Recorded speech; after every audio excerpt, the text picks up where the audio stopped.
अस्सलाम वालेकुम student, welcome to my channel.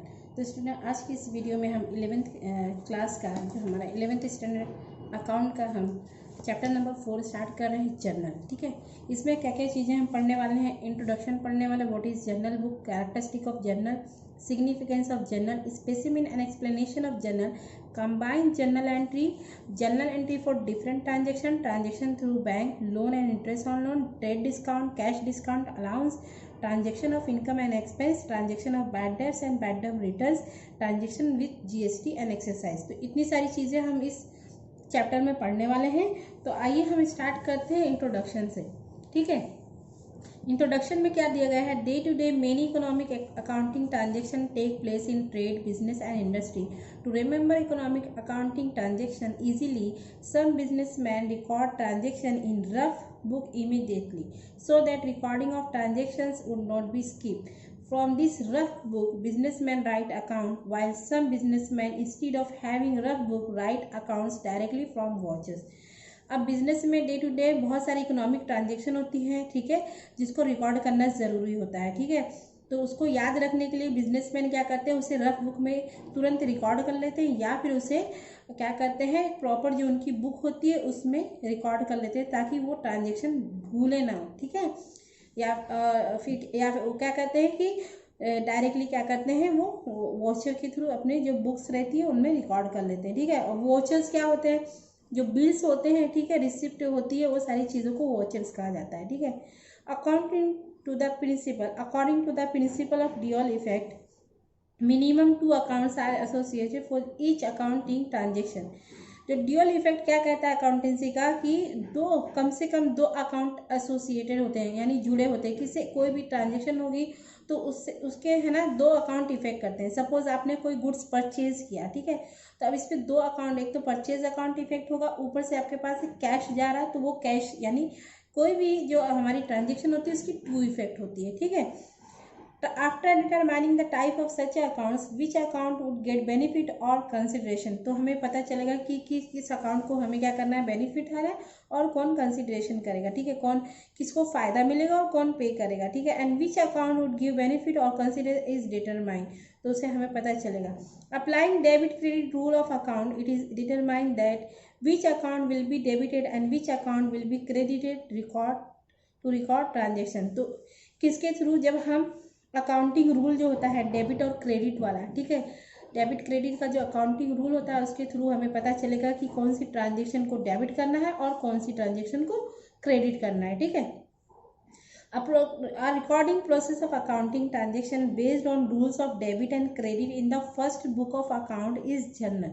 So the books in which first effect of accounting transaction is made is known as a journal or journal book।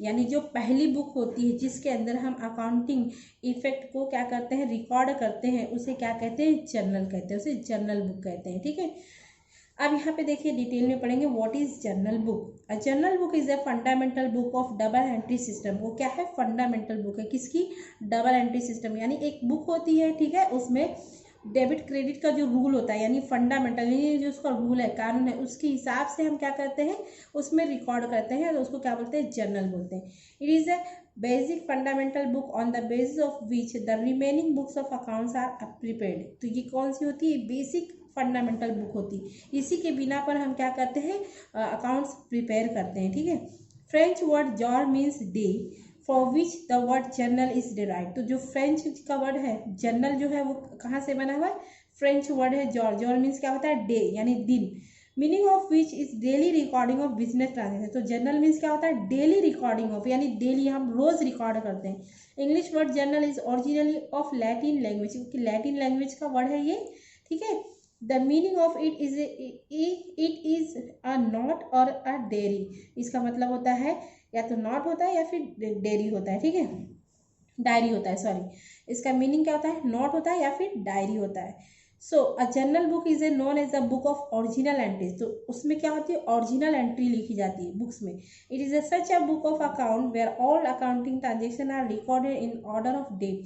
अब ये कैसी होती है, एक ऐसी जर्नल बुक होती है जिसमें अकाउंटिंग ट्रीटमेंट क्या होती है, हम कोई भी चीज़ परचेज कर रहे हैं या सेल कर रहे हैं वो रिकॉर्ड होगी, लेकिन डेट वाइज। ठीक है, it is also determine which account will be debited और क्रेडिटेड विथ वॉट अमाउंट, और इसमें ये भी लिखा जाता है कि कौन सा अमाउंट डेबिट किया जाएगा, कौन सा क्रेडिट किया जाएगा, और वो अमाउंट कितना है।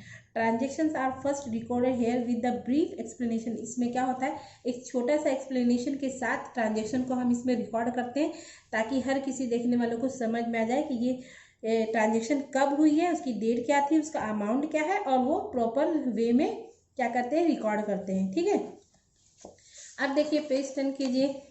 अब यहाँ पे देखिए क्या लिखा है, from rough book on the base of vouchers accounting transaction are recorded in the journal. तो जर्नल बुक जो हम रफली लिखते जाते हैं, उसके बाद में क्या करते हैं, जो उसकी प्रॉपर बुक होती है उसमें रिकॉर्ड करते हैं। फॉर एग्जांपल जब आप स्कूल में आते हो तो आपके पास एक रफ बुक होती है जिसमें आप सारे सब्जेक्ट का रिकॉर्ड लिख लेते हो फटाफट, फिर घर पे जाने के बाद आप उसको फेयर करते हैं अलग अलग नोटबुक में। ठीक है, जो उसकी प्रॉपर बुक होती है। उसी तरह से क्या होता है, अलग अलग वॉचर्स को हम एक रफ बुक में क्या कर लेते हैं, रिकॉर्ड कर लेते हैं, उसके बाद में जो जर्नल बुक होती है उसमें प्रॉपरली रिकॉर्ड करते हैं। ठीक है, वॉचेस are maintain in the file in the order of date. अब इसको क्या डेट वाइज लिखा जाता है। After having entry in journal book different accounts are open and posting is made. फिर ठीक है, जब जनरल में सारी बुक की एंट्री हो जाती है उसके बाद हम क्या करते हैं, डिफरेंट अकाउंट क्या करते हैं, ओपन करते हैं और फिर उसकी पोस्टिंग करते हैं। ठीक है, जैसे परचेज अकाउंट, सेल्स अकाउंट अलग अलग बनाएंगे, फिर जितनी चीज़ें परचेज हुई है परचेज अकाउंट में लिखेंगे, जितनी चीज़ें सेल हुई है सेल्स अकाउंट में लिखेंगे। ठीक है, on the basis of its balances of all account are ascertained and trial balance is prepared। उसके बाद में जर्नल होने के बाद क्या करते हैं हम, ट्रायल बैलेंस बनता है। ठीक है, ट्रायल बैलेंस बनाने के बाद क्या करते हैं हम, सारे अकाउंट के जो बैलेंस होते हैं उसमें मेंशन करते हैं। In rough book transaction are not record in the systematic manner. तो जो रफ बुक होती है उसमें सिस्टमेटिक मैनर में लिखा हुआ नहीं होता है। This rough book is not treated as a component of books of account. तो जो रफ बुक होती है उसे हम बुक ऑफ अकाउंट नहीं कह सकते हैं। ठीक है, क्योंकि वो उसमें रफली लिखा होता है। General book is the original. तो जनरल बुक जो होती है वो क्या होती है, ओरिजिनल बुक होती है, और ये क्या होती है, फंडामेंटल होती है और फर्स्ट बुक ऑफ अकाउंट। तो जनरल बुक को ओरिजिनल बुक भी बोलते हैं, फंडामेंटल बुक्स भी बोलते हैं, और फर्स्ट बुक ऑफ अकाउंट भी बोलते हैं। ठीक है, इतना क्लियर हुआ। तो ये 1 मार्क में आपको पूछा जा सकता है। ठीक है, अब यहाँ पे देखिए थर्ड पॉइंट दिया characteristic of general books. General book की क्या क्या कैरेक्टरिस्टिक है, तो ये क्या है, फर्स्ट है ओरिजिनल बुक। तो ये क्या है, ये ओरिजिनल बुक है जिसमें सारे ट्रांजेक्शन को हम क्या करते हैं, ओरिजिनल वे में जो सही में जो ट्रांजेक्शन है उसको क्या करते हैं, रिकॉर्ड करते हैं। उसके बाद क्या है, ड्यूअल इफेक्ट, यानी अकाउंट to the debit credit rule dual effect are recorded accounting transaction in it. तो इसमें क्या होता है, ड्यूअल इफेक्ट जो क्रेडिट डेबिट और क्रेडिट रूल के हिसाब से रिकॉर्ड किया जाता है। 2 कॉलम्स फॉर अमाउंट। तो यहाँ पे क्या होगा, 2 कॉलम, 2 कॉलम बनेंगे, एक डेबिट का बनेगा और एक क्रेडिट का होगा। जो डेबिट की अमाउंट है वो डेबिट साइड में रिकॉर्ड होगी और जो क्रेडिट की है वो क्रेडिट साइड में होगी।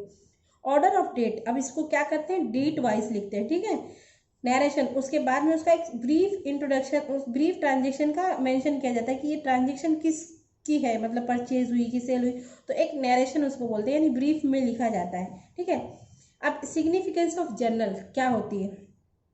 Significance of journal can be describe as for all transactions, क्या ऑल अकाउंटिंग ट्रांजेक्शन। तो इसमें सारी अकाउंटिंग ट्रांजेक्शन रहती है किसके हिसाब से, टाइम और डेट के हिसाब से। ठीक है, उसके बाद में डिटेल इन्फॉर्मेशन, इसमें क्या होता है, सिस्टमेटिक डिटेल इन्फॉर्मेशन दी जाती है हर ट्रांजेक्शन के बारे में। ठीक है, कि ये ट्रांजेक्शन कैसे हुई, कब हुई। इन्फॉर्मेशन यूजफुल फॉर फ्यूचर, तो इस इन्फॉर्मेशन क्या होता है, इसमें ब्रीफ इन्फॉर्मेशन होता है अकाउंटिंग के और हर ट्रांजेक्शन का, तो ये फ्यूचर में हम इसका यूज़ करते हैं। ठीक है, फ्यूचर में हम इसे इस्तेमाल कर सकते हैं, मतलब नॉलेज के लिए। ईजी फॉर पोस्टिंग, इससे क्या होता है, जब हम जर्नल बना लेते हैं तो उसमें 2 सेपरेट कॉलम होते हैं, डेबिट और क्रेडिट प्रॉपरली लिखा होता है, तो इस वजह से हमें क्या होता है, पोस्ट करने में क्या होता है, बहुत आसानी हो जाती है।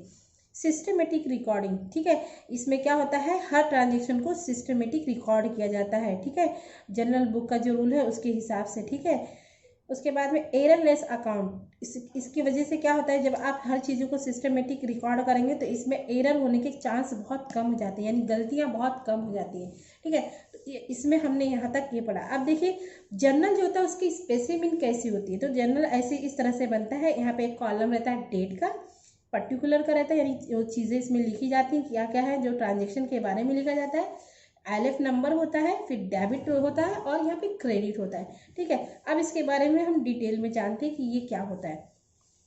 यहाँ पे देखिए डेट क्या होता है, अब यहाँ पे ये जो कॉलम डेट का है तो इसमें सारी चीज़ें डेट वाइज लिखी जाती है, इसमें यही सारी चीज़ें लिखी। पर्टिकुलर में क्या लिखा जाता है कि पर्टिकुलर में लिखा जाता है कि ये बहुत ही इंपॉर्टेंट है, क्यों, क्योंकि इसमें लिखा जाता है कि क्या हुआ, किस चीज़ को हम डेबिट कर रहे हैं, ठीक है। यहाँ पे लिखा जाएगा जैसे purchase account debit to cash account, ठीक है। फिर यहाँ पे नरेशन लिखेंगे, मतलब वो किस वजह से हुआ, तो इस तरह से ये भी इंपॉर्टेंट कॉलम है। उसके बाद में ये लेजर LF नंबर मीन्स क्या होता है, लेजर फोलियो नंबर, इसमें डेट लिखी जाती है, ठीक है, कौन सी ट्रांजेक्शन है। जैसे जो अगर हमने कभी वॉचर दिया तो वॉचर कौन सा नंबर है, तो वो सारी चीज़ें इसमें LF नंबर में लिखी जाती है। फिर डेबिट यानी कौन सा अमाउंट डेबिट हुआ, फोर्थ कॉलम में डेबिट लिखा जाता है और फिफ्थ कॉलम में क्रेडिट लिखा जाता है, इस तरह से ये होता है, ठीक है। अब यहाँ पे देखिए ये सारी चीज़ों को यहाँ पे डिटेल में एक्सप्लेन किया है वर्ड में, जो मैंने आपको ये इस तरह से एक्सप्लेन कर दिया है, आप एक बार इसको रीड कर लेना। आइए हम फर्स्ट इलस्ट्रेशन सॉल्यूशन करते हैं, ठीक है। Record the following transaction in the journal books of Priya, तो आप लोगों को ये होमवर्क करना है। तो देखिए यहाँ पे देखिए 2014 है, यहाँ पे मार्च दिया है। Goods of ₹5000 is purchase on cash. अब देखिए कैश में परचेज किया तो इसकी एंट्री कैसे आएगी, देखिए गुड्स आया है, ठीक है, क्या गया है, कैश गया है, तो purchase account debit to cash account लिखेंगे। देखिए इस यहाँ पे इस तरह से purchase account debit to cash account, यहाँ पे लिखेंगे 5000। फिर यहाँ पे नरेशन में ब्रीफ इंट्रोडक्शन देते हैं, ठीक है, उसका ब्रीफ क्या देते हैं, एक्सप्लेनेशन देते हैं। Being goods of ₹5000 purchase on cash, ठीक है। अब देखिए यहाँ पे लिखा था goods of 5000 is purchase on cash, यानी परचेज हुआ है, यानी परचेज किया है, तो कि क्या गया है हमारे पास से, कैश गया है, क्या है, गुड्स आया है, तो गुड्स जब आता है तो यानी परचेज हुआ है, तो परचेज को डेबिट करेंगे, गुड्स कम्स इन, यानी परचेज हुआ तो purchase account debit, what goes out, cash goes out, तो कैश अकाउंट क्रेडिट। तो इस तरह से लिखेंगे purchase account debit to cash account being goods of ₹5000 purchase on cash. और यहाँ पे LF नंबर नहीं दिया हुआ है तो यहाँ पे कुछ नहीं लिखेंगे, यहाँ पे 5000 यहाँ पे एक लाइन ऐसे ड्रॉ कर देंगे और डेट की कॉलम में यहाँ पे ऊपर 2014 लिख देना है, मार्च 1 लिखना है, फिर बार बार आपको मार्च लिखने की ज़रूरत नहीं है, ठीक है। उसके बाद देखिए क्या दिया, goods of ₹8000 purchase from Nandan on credit, ठीक है। अब क्रेडिट में परचेज हुआ है तो क्या लिखेंगे, purchase account debit to Nandan account, तो यहाँ पे लिख देंगे, देखिए परचेज अकाउंट डेबिट। अब यहाँ पे कैश में हुआ था तो कैश लिख दिया, यहाँ पे क्रेडिट में हुआ तो किस पर्सन से लिए उसका नाम लिखना जरूरी है, तो ये purchase account debit to Nandan account 8000 दोनों के कॉलम में आ जाएगा। और यहाँ पे लिखेंगे being goods of ₹8000 purchase from Nandan on credit, यहाँ पे डेट क्या लिख देंगे 4, इस तरह से लिख लेंगे, ठीक है बेटा। अब देखिए 7 मार्च को क्या हुआ है, goods of ₹4000 is sold to Jigna को हमने 4000 में गुड्स को क्या किया है, सेल किया, तो who is the receiver, Jigna is the receiver.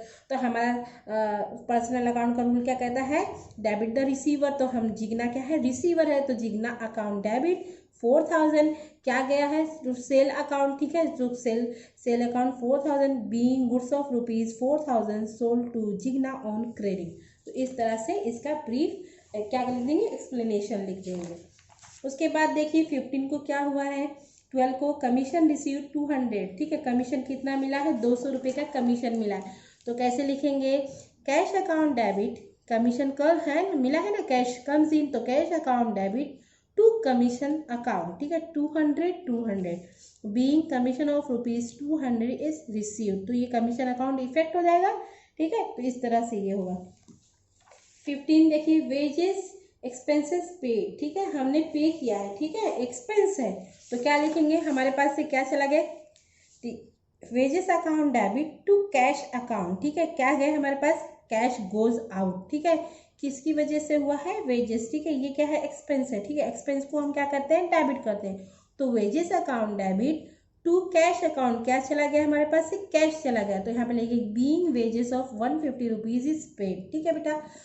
तो ये इसमें हमने क्या समझा है, तो इस फर्स्ट वीडियो में हमने इंट्रोडक्शन समझा, जर्नल क्या होता है समझा, उसके बाद में उसकी कैरेक्टरिस्टिक्स समझी, फिर उसको कैसे क्या क्या उसकी सिग्निफिकेंस है जर्नल की वो समझे, फिर जर्नल बुक्स बनता कैसे है जर्नल बुक वो हमने सीखा, ठीक है, कैसे बनाते हैं, फिर उसके बाद में क्या क्या चीज़ें उसमें मेंशन होती है वो हमने सीखा। उसके बाद में हमने यहाँ पे एक इलस्ट्रेशन हमने सॉल्यूशन की। तो पार्ट 1 में इतना ही। अब पार्ट 2 में मैं आगे का आपको एक्सप्लेन करूँगी।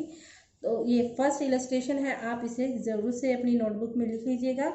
आई होप कि ये वीडियो आपको पसंद आए। अगर पसंद आए तो इसे लाइक करो और इसे शेयर करो, चैनल को सब्सक्राइब करो। Thank you.